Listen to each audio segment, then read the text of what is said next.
Okay. Good afternoon, and thank you for those who were there this morning. Thank you again, and welcome for those who just arrived. I think that we are all aware and conscious that Doctor, or now Minister again, Ghassan Salamé needs no introduction. I will, however, say a few words about him in a minute. Mr. Minister, we are very grateful to you today for having accepted our invitation to this highlight moment of the Beirut security debates. This session this afternoon is designed to take a step back with respect to what we are discussing for the 2 days and take a sort of more bird's eye view on the structural evolution of the international system since the end of the Cold War. This is something that you, Professor Salamé, before becoming minister again, devoted your latest book to. The book is The Temptation of Mars, War and Peace in the 21st Century. There's no English edition? I'll talk about it. Okay. And this will serve as a pretext or as a base for our debate this afternoon. A few words about Dr. Ghassan Salamé. Actually, you will allow me a small personal note. For me, I first encountered Ghassan Salamé as my professor in Sciences Po Paris. It was in 1989, if I'm not mistaken. And then he became my mentor during my PhD dissertation, and then my boss, because I was his speechwriter and advisor when he was first Minister of Culture. So it's a long relation, and I'm very grateful for you, Dr. Salamé. So I don't know how to call you, Professor Ghassan, Dr. Salamé, Mr. Minister, etc.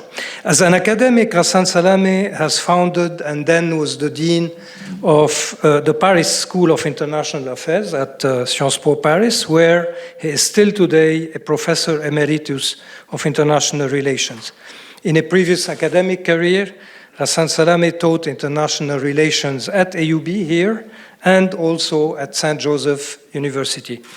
As a diplomat, Ghassan Salamé was a senior advisor to the United Nations Secretary General from 2003 to 2006. He served with the UN mission in Iraq, I think a traumatic experience for you, Mr. Minister, and then joined the Commission on Myanmar with former UN Secretary General Kofi Annan. After that, Ghassan Salamé served as the head of the United Nations Support Mission in Libya from 2017 to 2020. Ghassan Salamé, as we said, is currently serving as Minister of Culture, again, having held the same portfolio from the year 2000 till the year 2003. He sits and sat on very numerous boards for many international organizations, such as ICG, the International Crisis Group, the International Peace Institute, the Biblioteca Alexandrina, and he is the founding chairman of the Arab Fund for Arts and Culture, AFAC. Last, he is the author of several books on politics of the Middle East and on international relations. Mr. Minister, I give you the floor. Thank you. Thank you.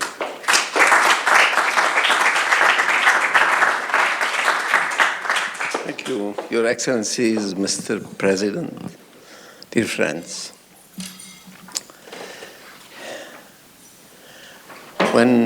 During the years I was in Libya representing the Secretary General of the United Nations, I was faced with a question by my visitors then, especially from the West.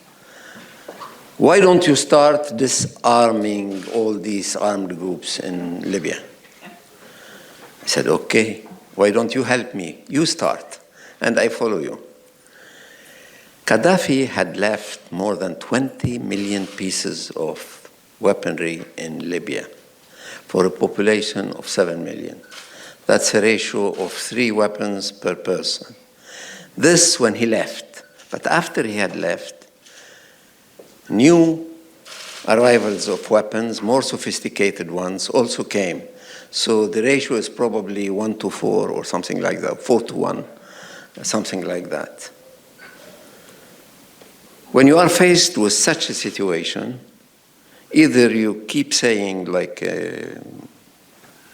obstinate UN official, DDR, DDR, DDR, demobilization, disarmament, and reintegration, and it doesn't work. Or you listen to your Western guests who are calling for disarming and you smile. Or you say, these weapons are going to remain here until they become obsolete. What you need is to regulate their use.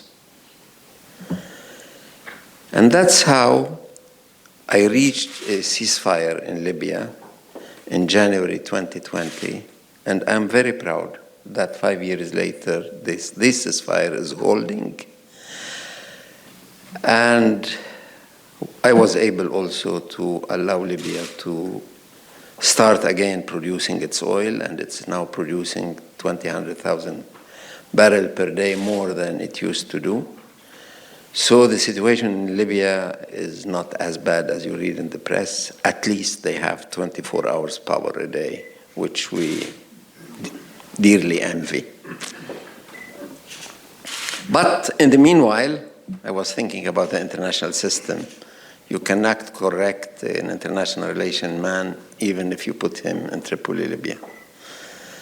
So I was thinking that I'm 73 now, that I have been witness to two different eras in the international system. And I was faced with a specific question, and the question was the following. Why are we unable to name the period that started in 1989 with the fall of the Berlin Wall? We keep calling it the post-Cold War era. And every time somebody comes and offers an idea, it's stillborn. That's Fukuyama's end of life history, that's Huntington's clash of civilization, you name it. Not one really worked. Why? And my simple answer was that we didn't have one post-Cold War era, but two.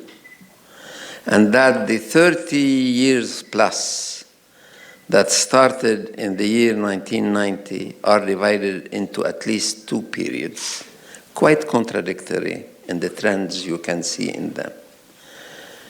The first one was an era of regulation of force. That's the era when the military budgets everywhere in the world went down big time, where Germany, France, and so many other countries finished their military service, where the ICC was created by the Treaty of Rome in 1999, where the Security Council was able to operate almost the way it was thought of originally as a chamber for collective security, and was able to answer properly to some crises in the world, not to all of them, not to the one in Bosnia or Rwanda, but to many other things, where we were able in Lebanon to produce the Taif Accord. And I think until now that we couldn't have reached the Taif Accord were it not a change in the international system at that time that made Lebanon somehow irrelevant to the two superpowers of that era.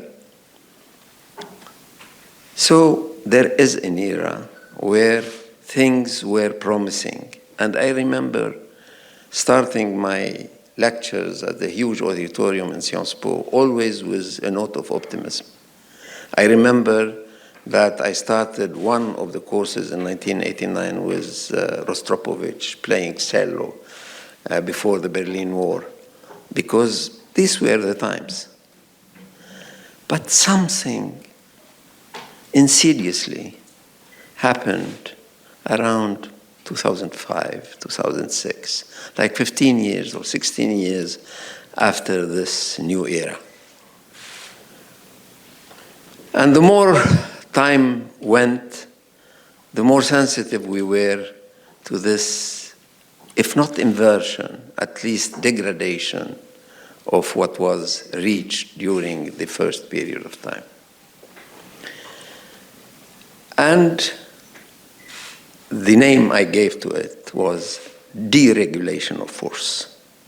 So it was clear in my mind, and to be very honest, exactly at the time when George W. Bush invaded Iraq, and I went there like 2 weeks later to serve the UN and was almost killed, that with that, something has happened, that the country that has produced the UN, the Bretton Woods agreements, has been the guarantor of the international system as it is, that has helped in the development of international law, of humanitarian law, although didn't join the ICC, but that was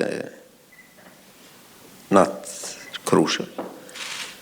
That this very country goes and invades another country with very shallow arguments and without an authorization of the Security Council.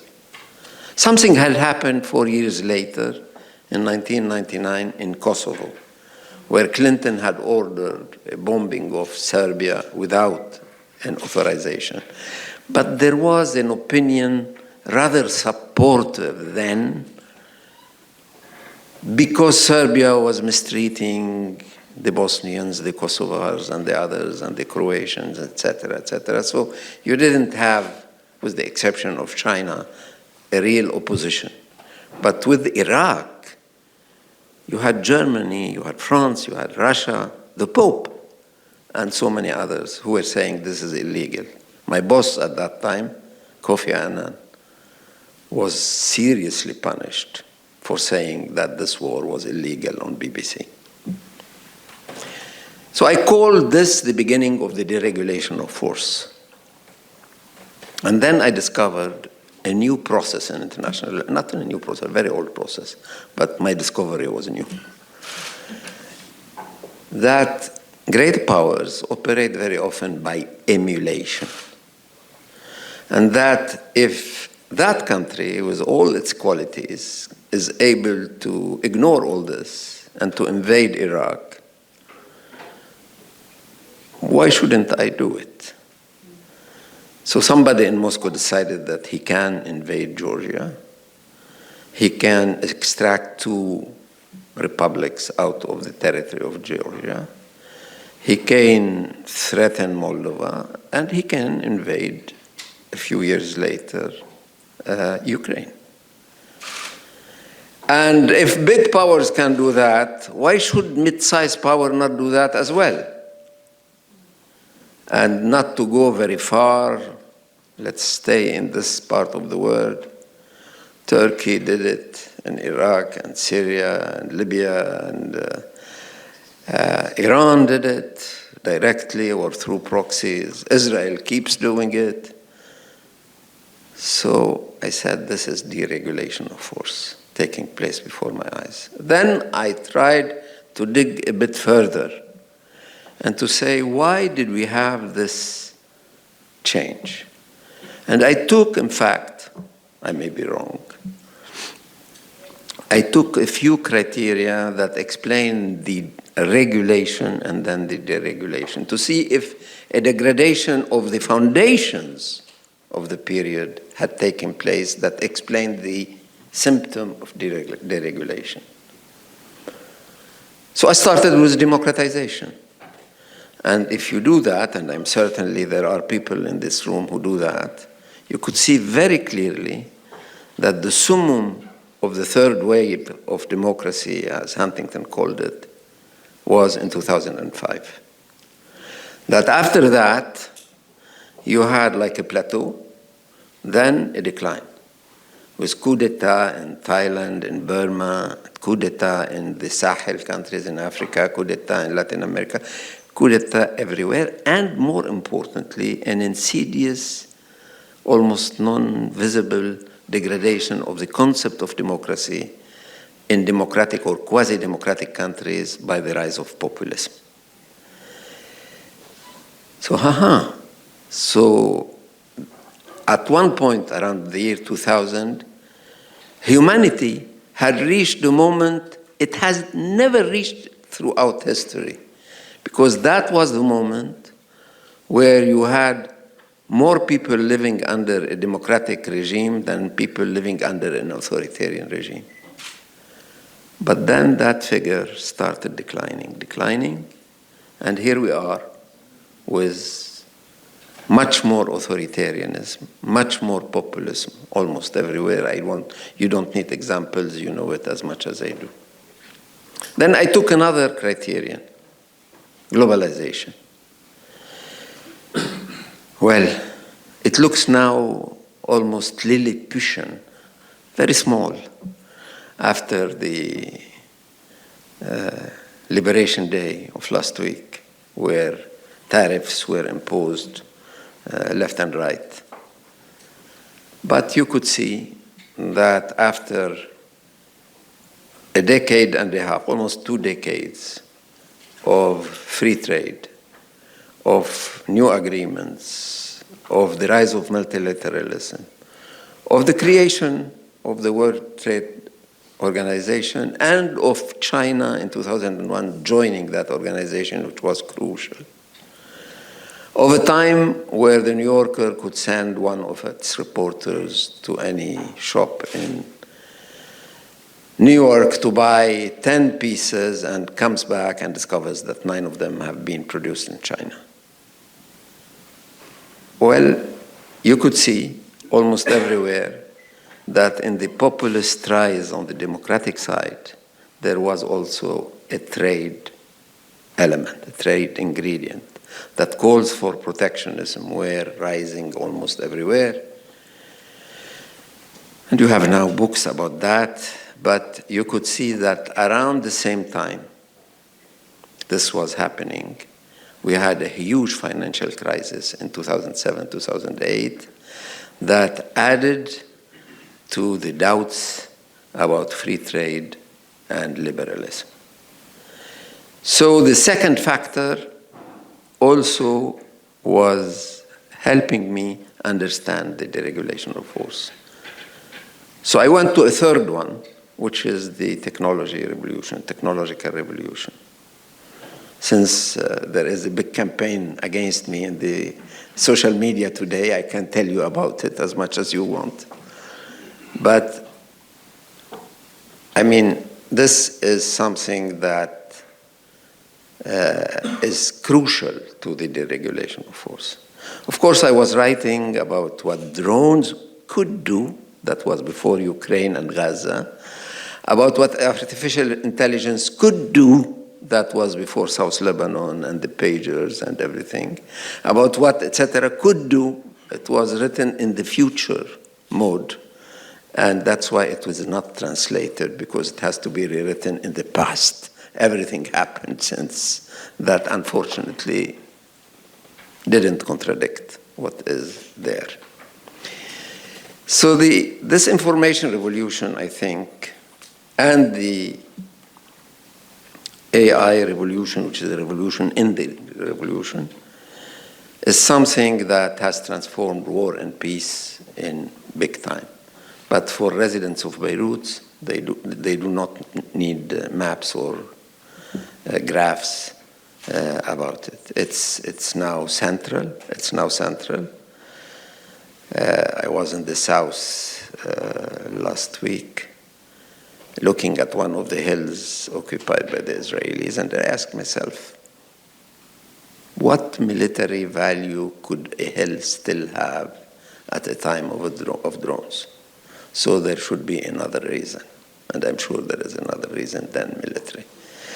But in the daily life of a soldier, he is becoming more and more an IT expert.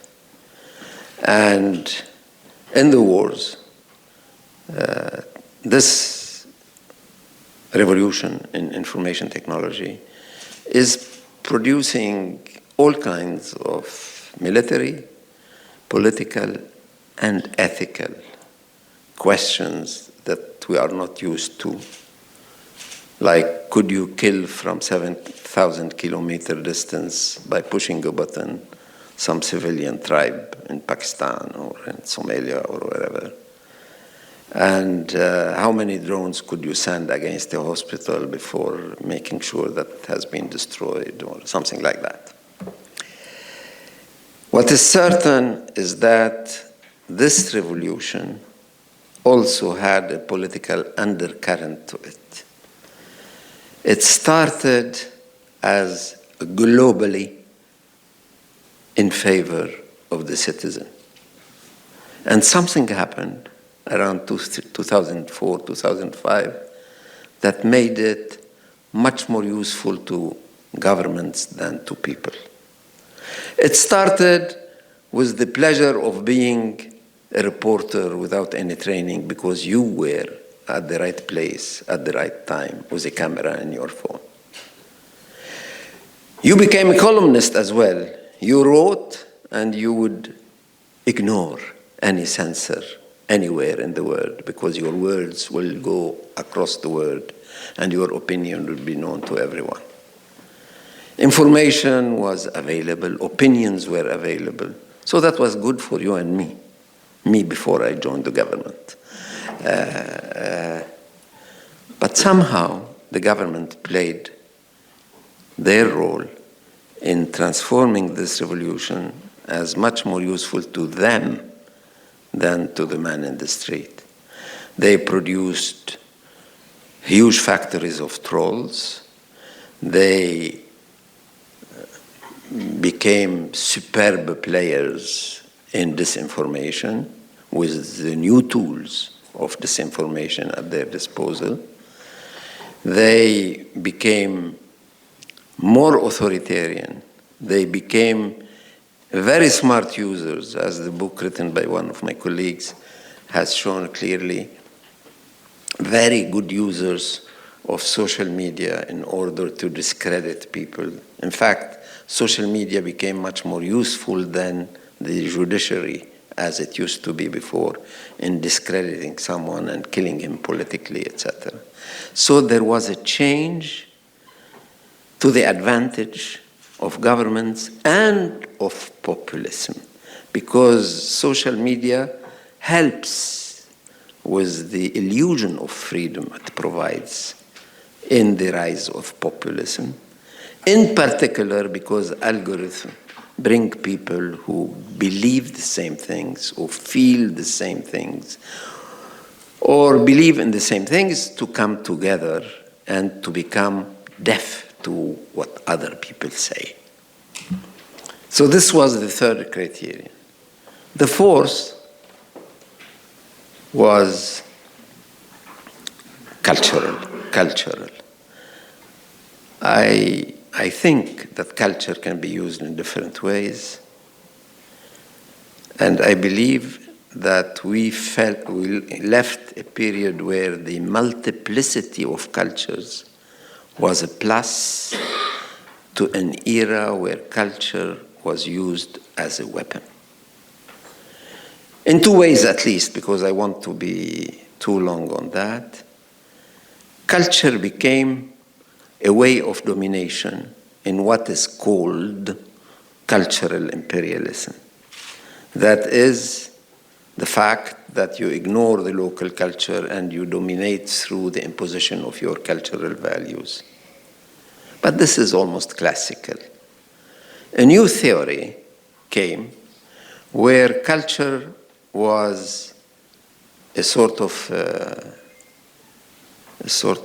space, closed space, to which you are compelled to belong.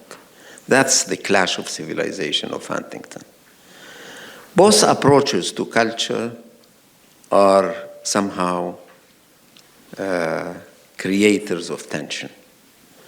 If you think of culture as an instrument in your enemy's hand to dominate you, it's a weapon. If you think that we belong to 8 or 9, because Huntington himself was not very certain. I met with him when the book was published first at Davos with the poor Benazir Bhutto, and they were 8. We met 10 years later, there were 9 civilizations fighting each other, and you cannot escape that. And he was not ready to listen to the fact that there are many more wars within each civilization, that, etc. He was not. It was, and then he came at the end with his book, the Foreign Affairs is called Hysterical, Who Are We? Where basically he saw Spanish-speaking Catholics invading the United States and retaking all the provinces, all the states, Texas, California, etc., taken by the United States a bit before. That was his testament. But culture in this has been used and abused in the singular as much as in the plural.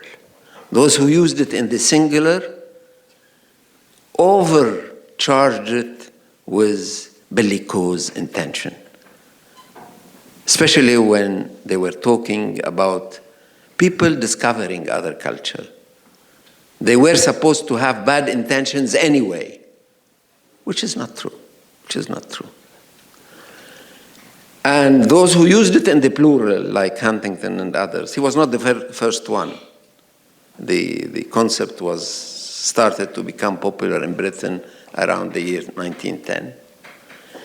Those who were using it in the plural, so were also bellicose in their use. So this wave of culturalism became very unhealthy in my eyes, because it was very much used in the confrontation, domestic and international. So culturalism became almost a curse in my mouth. For a minister of culture, this was not very smart. Then there was the deregulation of force. So I studied the conflicts all over the world, and I discovered that there are 3 categories of countries doing deregulation of force: big powers, mid-sized powers, but also small Spartas, as I called them. And I took Rwanda in particular as an example of a small Sparta in Africa, and how the single party there has its own companies working for the party and following the Rwandan soldiers wherever they go, into Mozambique, into République Centrafricaine, and other places. Then I said, but I hear too much noise about the nuclear.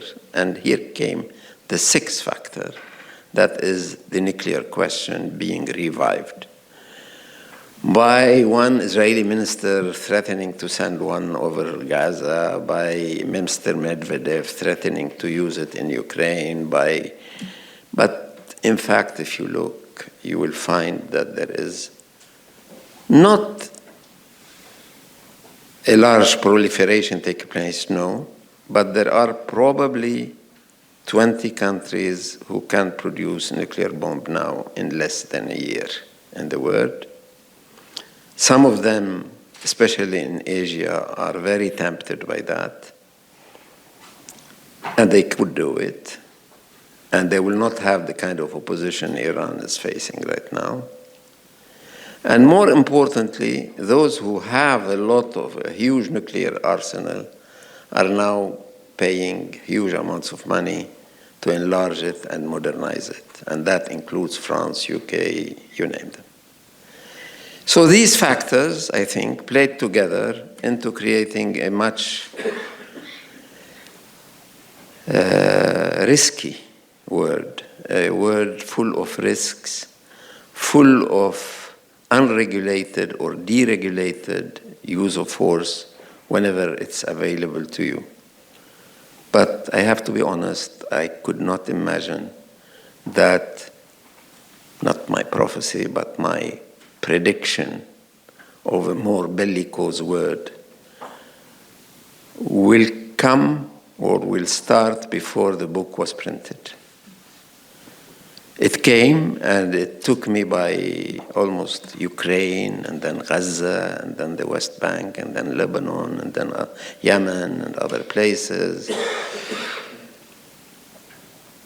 That's why I stopped the translation into English and Arabic. And whenever I am kicked out of the position I have been given in the government, I will write this book in the past. Thank you.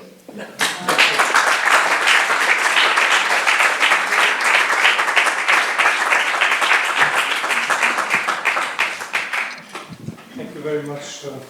Thank you very much, Mr. Minister.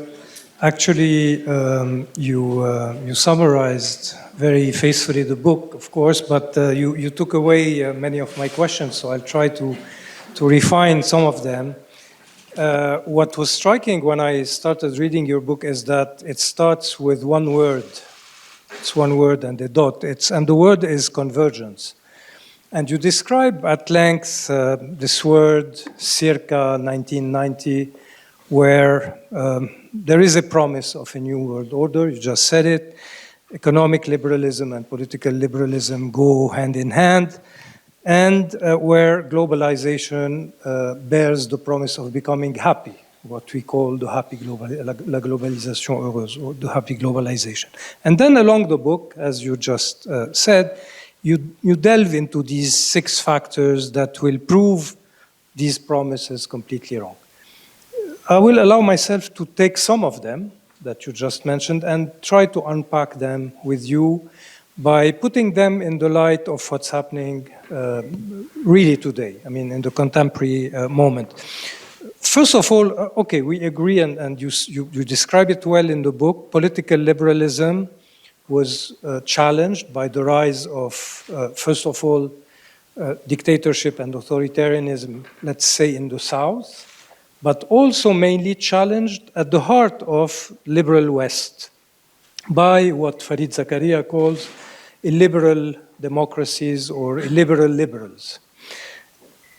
My question is, today, can we consider that this is a parenthesis that is ephemeral, or is there a way to reverse this process and get back to the democratic ideal, and how? This is my first question. Well, let's take some... Dr. Ghassan. This takes me from prediction to prophecy, and I don't do that very well. I think the trend is deep, and that the populist moment is not behind us yet.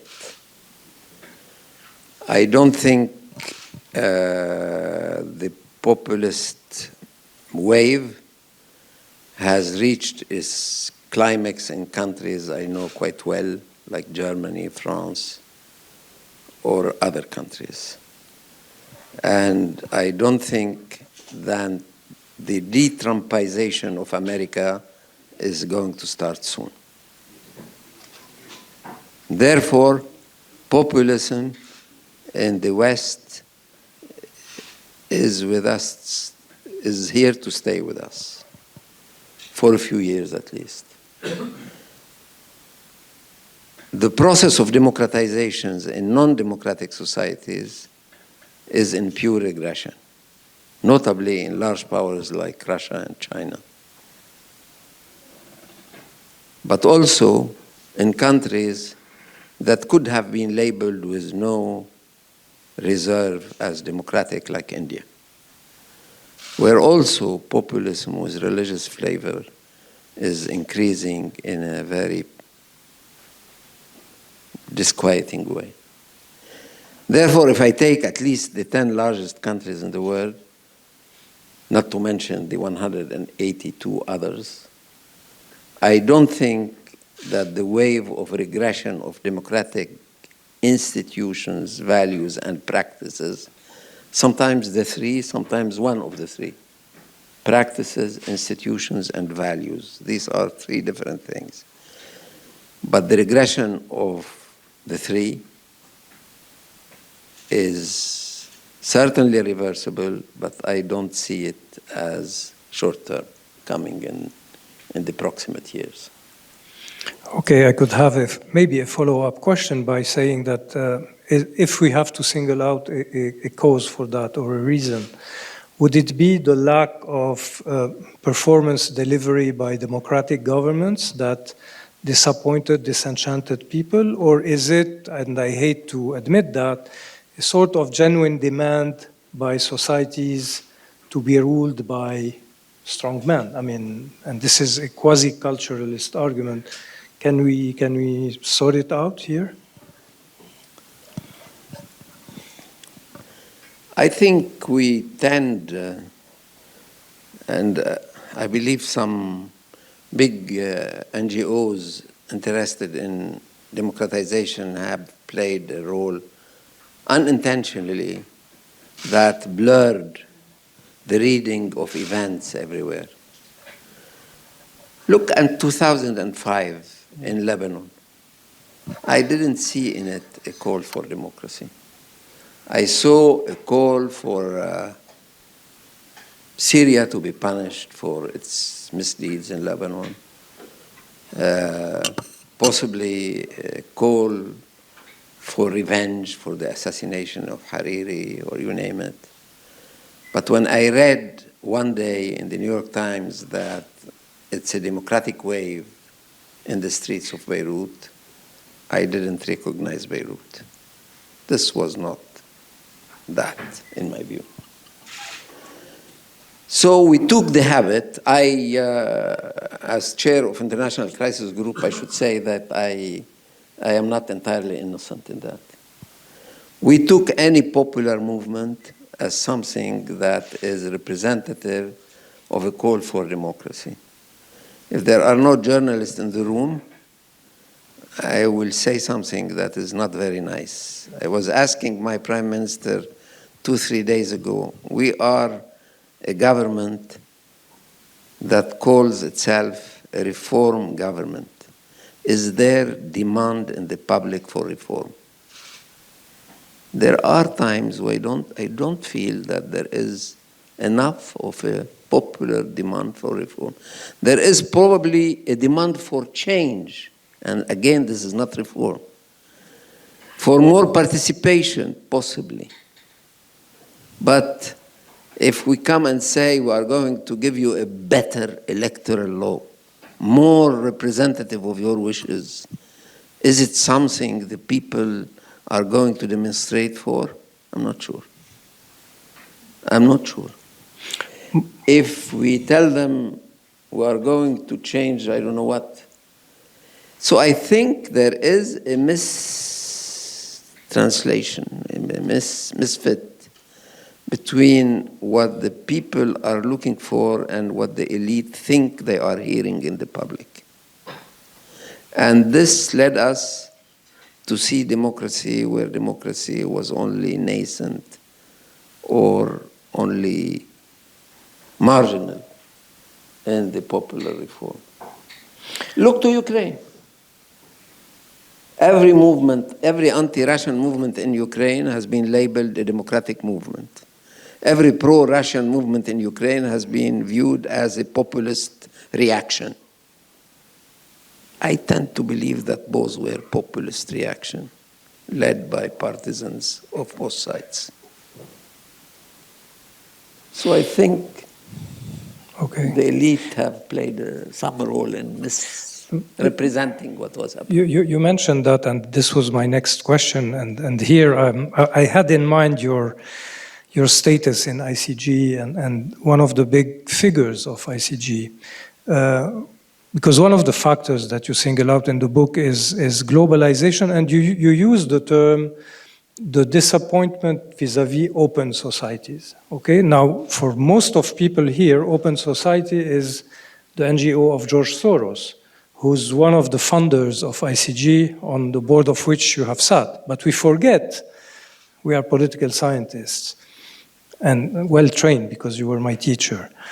That open society is a concept, a political philosophy concept crafted by Karl Popper, okay, which is very far from what the Soros thing became. But today, and this is an example that we have in Beirut. I mean, every evening on the debate about the change, the reformist movement, you have accusations that people are paid by Soros and etc. Have open society become, has this concept of open society become, because of that, a sort of anathema today? Is it a sort of insult that you throw at someone to disqualify him? And can we link that, maybe I'm jumping a little bit, to also this reflex that we are starting to see in the US, and President Khoury talked about it this morning, which is this sort of culture war and anti-wokeism movement everywhere. Can we make this link? Is there a demand for illiberalism, or at least an exploitation of illiberalism as a tool for disqualifying political opponents? Well, put the George Soros aside of that. I have known George Soros as a member of Crisis Group. He was my colleague there, and for a while I was his chair for 10 years. But I have known a lot of billionaires in that place, and not only Soros, and they were sometimes more generous to Crisis Group than he was, including somebody called Issam who was a member of the International Crisis Group before me, and in fact I replaced him in that position. So Issam Faris is known to that building. In that building, and in Crisis Group is as known as Soros. But there were other billionaires who were giving Crisis Group, because Crisis Group took a stand in trying to help mediate a number of conflicts in the world. But the concept of open society is a Popperian concept that is based on a dual relationship between a state and a society. And I think we always had some problem applying the concept into our societies for two basic reasons. The first reason is that the open society is based on the idea that the society could be curtailed in its basic freedom by a state, and that the revolution is opening the possibilities of the state, of the society, to place itself against the state. But I think we had a problem here. Both the society and the state were very weak in our societies. The society was disorganized and the state was ineffective. And therefore, the two elements of the equation were horrible in our societies, which was not the case Popper had in mind for Eastern Europe. But the second and more important difference I saw was that we did not have a duet of a state and society. We have a triad. We have a state, we have a society, and we have a regime. And the regime is something different from a state. And in fact, when some neocons started talking about regime change, they didn't know how the three things were extremely intertwined. They thought for a while that they can destroy the regime, say the Ba'athist regime of Saddam Hussein or the Gaddafi regime, but keep the state institutions and the society intact. What happened, and this is one of the biggest tragedy of the 21st century in my view, is that in these countries and other countries, the three elements are so intertwined that when you destroy the regime or decapitate the regime, the state institutions collapse and the society explodes. And it goes straight from regime change into civil war. This leads me to two other questions that are directly related to our region here and what we lived probably for the 2 past years. When you talk about the unregulation of force and the force unleash, and etc., and you link it to the use of technology, AI, etc. Is there a serious risk that these two the unleashment of force and the use of technology and etc., all of a sudden goes or be transferred from the state actors to the non-state actors with something that could become dystopian one day, which is the use by non-state actors of a sort of mega techno-violence. I mean, is there this risk? And I mean, there is something here like a sort of Faustian scenario, meaning states that are inventing tools that all of a sudden can be turned against them in a sort of return of history. And what to make of the non-state actors phenomenon that have crippled the Middle East for now 20 years and that is seemingly coming to an end today, especially in what we saw in Gaza, in Lebanon, and elsewhere. Oof, this is a long story. Yes, technological inventions cannot be kept in the hands of its creator for a long time. And the examples across history are innumerable, starting with internet itself. So you cannot invent something and keep it for a long time. You can keep it for yourself for some time, but then another country steals it, or some spy sells it, or some spy gives it for ideological reasons. That's why the nuclear technology transferred from the United States to Russia in 1940-something. And you cannot keep it for long. You cannot keep it for long. And it can go into armed groups. I have felt that the armed groups study in the Middle East, but I haven't been part of it for a while, is too much dominated by think tanks and not enough by research centers. I mean by think tanks, people who are used to look at the political action of players and not at the source or the origin of their existence. And that is why the fact that the armed groups have been studied more by the think tanks than by research centers has led to a very unfortunate conclusion, which is that very little attention has been given to the relationship between the rise of armed groups and the weakness of the state. Too much attention has been given to the external support they have been given, and too little attention to the intimate relationship between the weakness of the state and the rise of armed groups.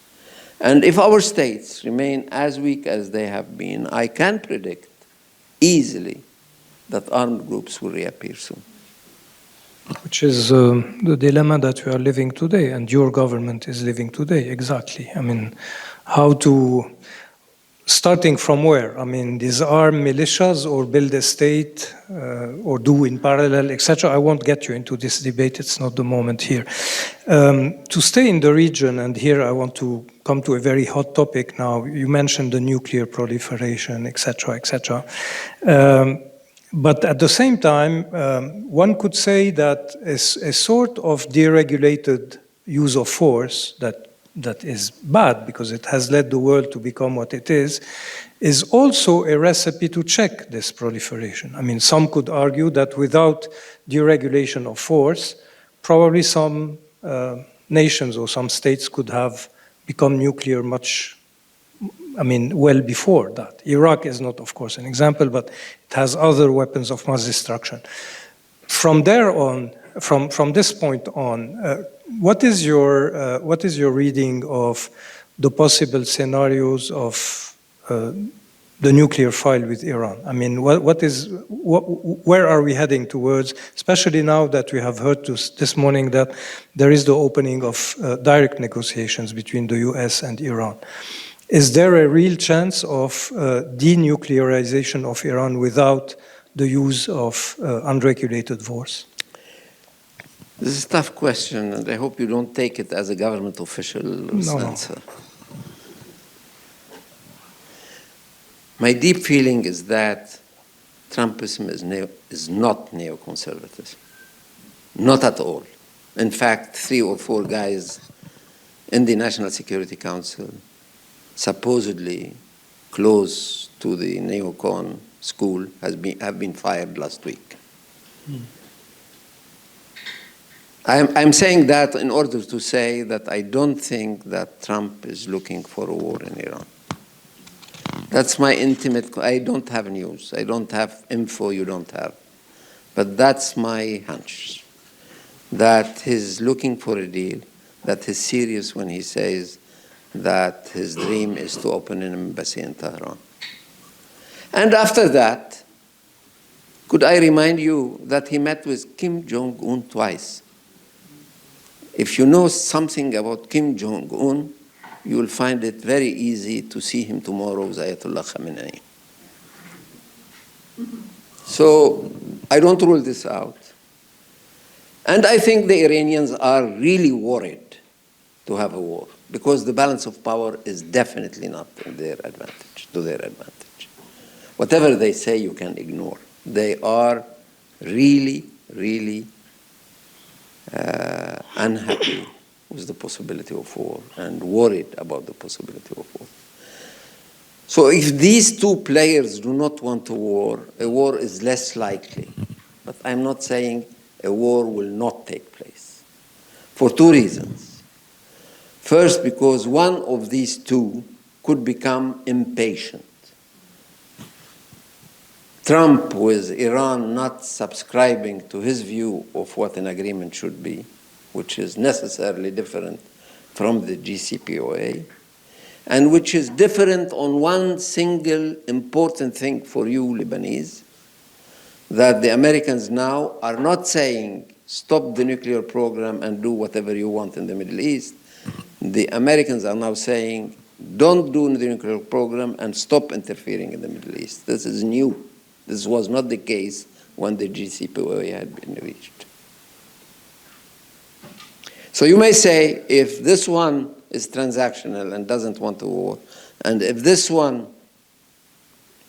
is in full fear of the possibility of war, no war. I don't say no war. There is a possibility of war, despite all what I said. First, because one of the 2 can become impatient. Iran can become impatient with the sanctions not being lifted. America can be impatient with an agreement, a deal not reached the way the president wanted. And a war can happen because there is a 3rd player in this couple. And you know his name. It starts with N. Or B. Or B. And this guy definitely wants a war. I'm not saying he can impose one. He has another problem. He would like to have one, but he cannot do it alone. So I don't rule out a war, but my deep hunch is that it is unlikely. Okay. 2 questions before we move to the audience. It was very interesting in the epilogue of the book. You talk about the importance in very bumpy times like the one that we are living. You talk about the importance of men and or women, of statesperson. And this is contrary, of course, to all the, the constructivist political theory that we study, that structures and models and systems are important, and men are ephemeral. I can be a traitor as well. Yeah.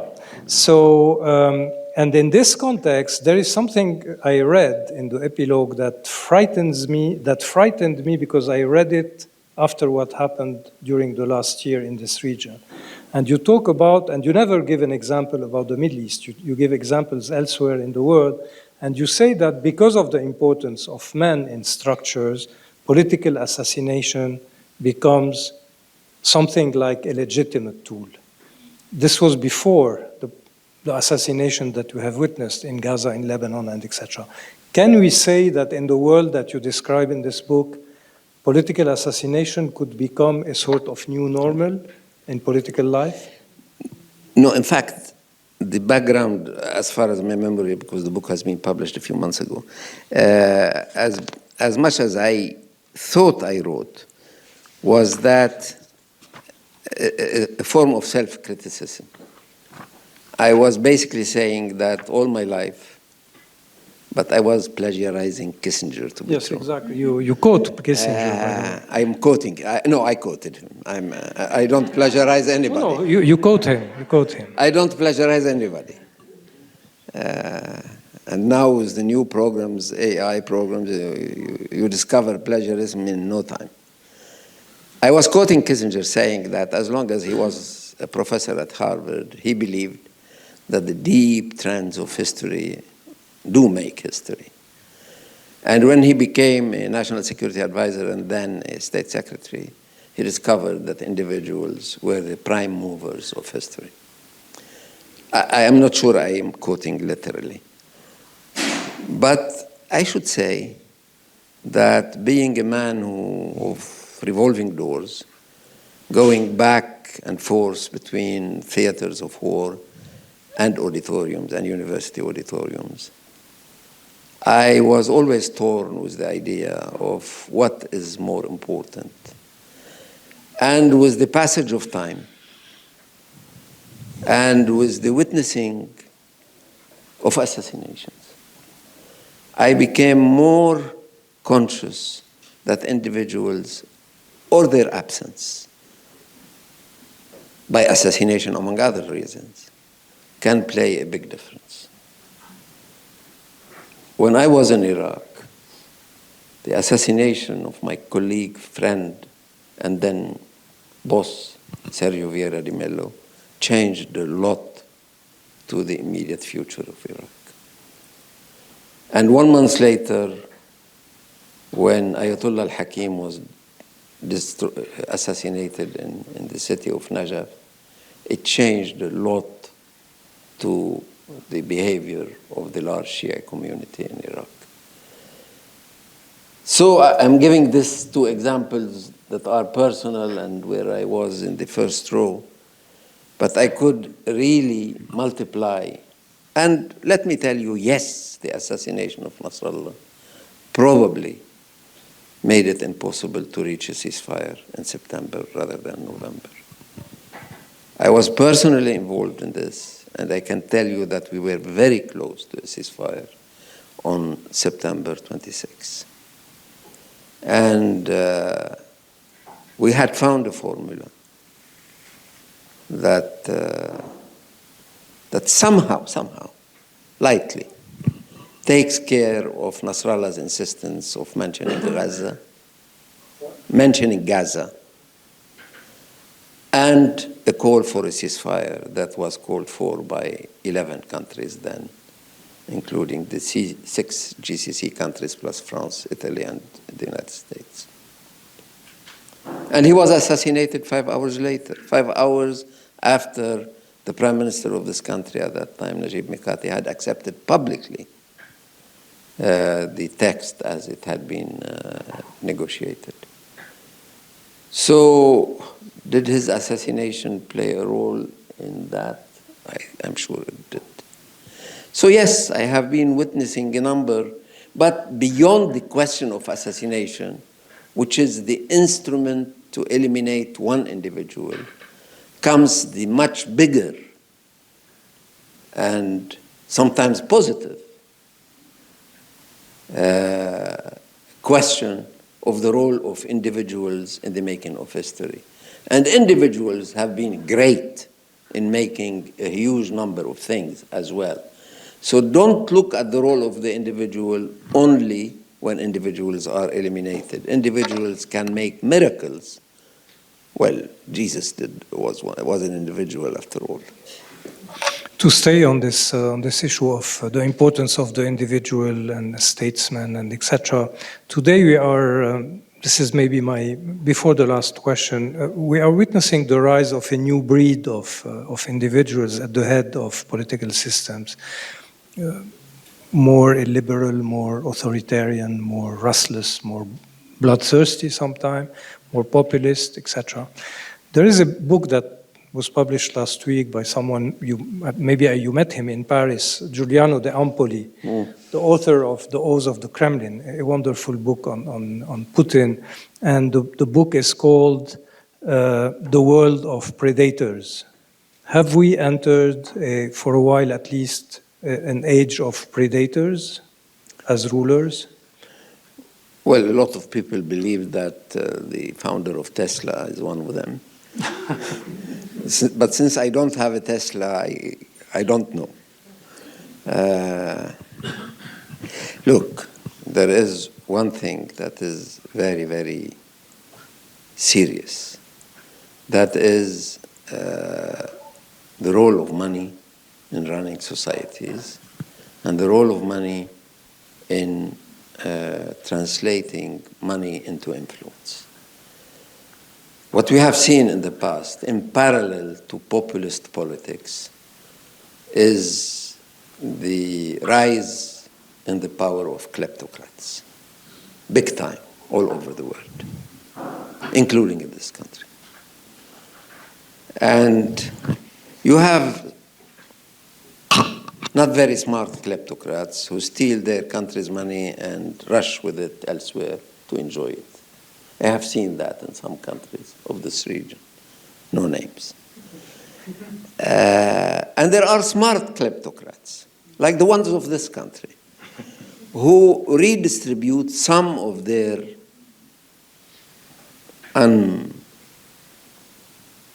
not necessarily legitimate money to their followers. And this is translated politically into something that is extremely interesting for those who are looking for a theme for their PhD, which is the translation of kleptocracy into a system by which you steal your neighbor as citizen and you give him some of his money as partisan, which is a refined form of kleptocracy that is very common in this country, to which our government is going to fight. I said that. Okay. I will open the floor to questions. So please, if you take the question, just introduce yourself and put it as brief as possible, President Khoury. Please. First of all, thank you for coming, Your Excellency. It was a pleasure to hear you speak. I've heard you publicly, but not met you before. And just to say, you've made me regret the ill-tended garden of my French linguistic skills. So it will take me some time, but I will read your book. I'm going to pose a question from an analogy, if you'll give me a minute. You know, Henry Kissinger famously said, when asked what he thought of Walter Isaacson's piercing biography of him, that the only thing he liked about the book was its title. It was a apparently fairly accurate dissection of the man. And to go back to that, I think one of the few things I agree with Kissinger, who I grew up despising, and that has only grown with time, even having had the privilege to meet him and confirm my first impression, is that he is essentially correct that men or women dominate the course of history. There's this wonderful book by Christopher Clark, the now controversial Australian author who defended the famous German imperial family's innocence in the Nazi rise. But the book was called The Sleepwalkers. It was something, every few years I do a walkabout and read a 700,000-800,000 page book about history. But it essentially says that we stumble into war. Even with great personalities, we stumble into war. And I look now at the characters, Trump, Netanyahu, Khamenei, to say nothing of our Arab brethren, and none of whom are incapable of hubris. In fact, many of whom are predisposed to it. And much as I, as a pathologic optimist, would like to agree with you that a war is unlikely perhaps between America and Iran, I'm hard-pressed to remember a time since World War II when so many men with such manifestations of hubris have had this much power. Putin, Trump, Xi, Netanyahu, Erdogan. MBS, it's okay. You know, it's an incredible concentration of very powerful men with a preponderance for the massive, catastrophic mistake. Trump, when I was in New York medical school alone, he managed to bankrupt 2 buildings to be bailed out by his father and the rest of us who pay taxes. So it's not exactly a clean history of success. But, and this is my question to you, there is something they have in common, is that they are seen as strong and not mediocre. If I think of Joe Biden, the first word that jumps to my mind, mediocre. Mediocre senator, mediocre president, mediocre man, sorry to say, be so harsh on my former president. And you are seeing people choose men, almost exclusively men, with the exception of the quite passionate Italian prime minister, and possibly Madame Le Pen, if she managed to escape the pen, who are not mediocre, who have this personality and this willingness to make the massive mistake. Does this not disquiet you? No, my answer is very, very short. It does. It does every day. It does every day. And this is the Achilles ankle of democracy. Democracy is not the system to choose the best. Democracy is not even the system to choose the most competent. And not necessarily to choose the most charismatic. We are before a question, a historical question. Is democracy valid for the 21st century? And do not jump on me and say, hey, you too are betraying democracy. No, I'm not. I'm just asking, is the electoral system one of our major weaknesses?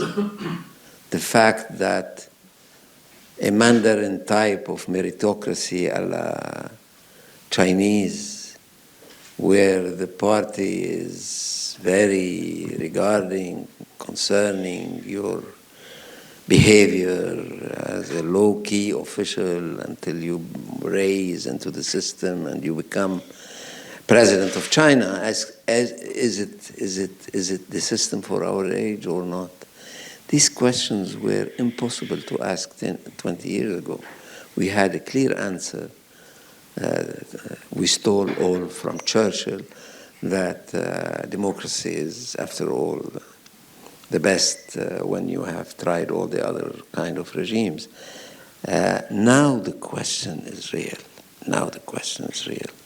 I mean, what kind of people are we electing? And why we are not very successful in choosing the right men and women? Any other question? Yes. Introduce yourself, Sonia. Thank you.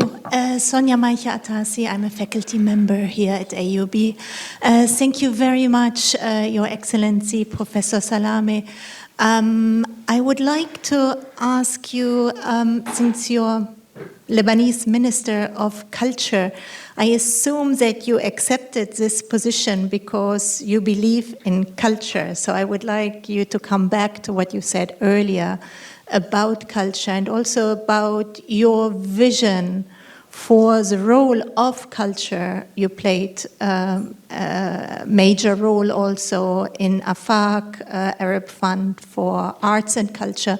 So what can culture, what can the arts, the humanities contribute to make a change? Thank you very much. In fact, a Minister of Culture is in charge of two completely different things. He is the largest owner in the country. I own Baalbek, I own Byblos, I own Tyre, I own Sidon, I own something like 10% of the Lebanese territory. And since I became minister again, most of the time, I'm fighting against people who are violating the sanctity of this historical heritage all over the country. And sometimes they are high in the hierarchy. So it's a big battle. In a religious hierarchy in one case, and in non-religious hierarchy, in non-civilian, non-religious hierarchy in the other case. So this is one part of culture. The other part of culture is creative industries and cultural animation, etc. The country is penniless today. The state is penniless. And this is great news, because I discover every day, I discover after 25 years of having been Minister of Culture 25 years ago, that, thanks God, this country has never given culture to the state to administer. That culture in this country is very much of a private activity. Otherwise, Fayrouz would be today a five-rank secretary in some unknown administration. Wadi al-Safi would have been a bus driver, and the two Rahbanis would have stayed what they were when they started, that is gendarme, sergeant in the gendarmerie. So fortunately, the state has nothing to do with culture in this country. Fortunately, that's really, I don't know where the idea came from, but fortunately the state can concentrate on what it can do best, which is to defend the heritage. And also to help in creative industries where it can. And we can sometimes help by bringing basically private money from those who have money to people in theater and cinema and elsewhere. And we are doing also this. But basically, when somebody say, why don't we have a national theater in Beirut, I reach to my court.